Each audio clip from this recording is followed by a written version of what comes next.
Dahil nainggit ako kay Diyosa, ay gusto kong kainin yung chicken na buong mo. Ayan. Magluto din ako ng chicken. Chicken na ano. Buo.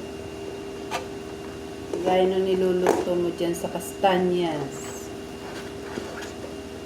Alam mo, ikaw lang ha. Kahit malayo ako, luluto din ako. Ayan.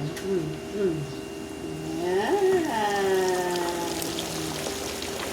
Oh. Hindi nga lang siya buo. Ay, hindi pala siya. Maliit pala lang yung kawali ko. Ayan.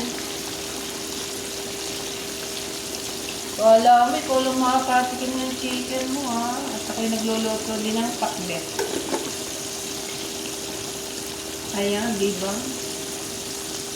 Dapat yata mahina yung apoy daw. Pero mahina naman yung apoy ko. Mahina lang. Pero dapat ay lubog sa mantika. Dahil wala akong hindi pa nadating yung order kong restaurant.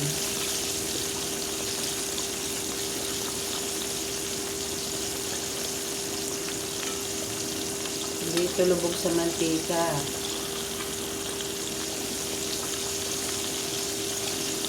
Pag OFW ka, nakakita ka ng masarap ng pagkain, para-paraan. Para-paraan.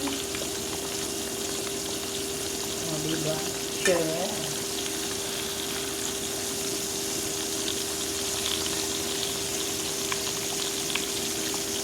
Natakam talaga ako sa chicken mo, Diyosa.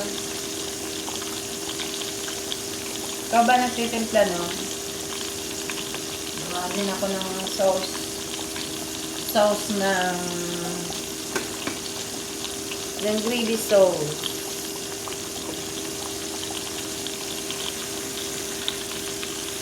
O, diba?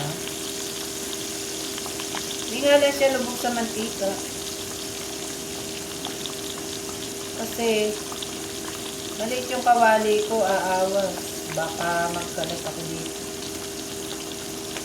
Dito pala ako sa kitchen ng aming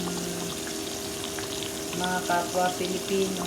Meron kami isa dito ng kusina na puro Pilipino lang. Anyway, mamaya ako na ulit itutuloy.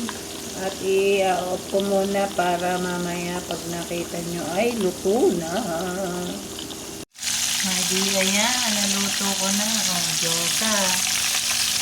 Kaya lang, hindi ang pareho ng lasa at di ko alam ang timpla mo. Share mo ang timpla mo. Kain na mamaya.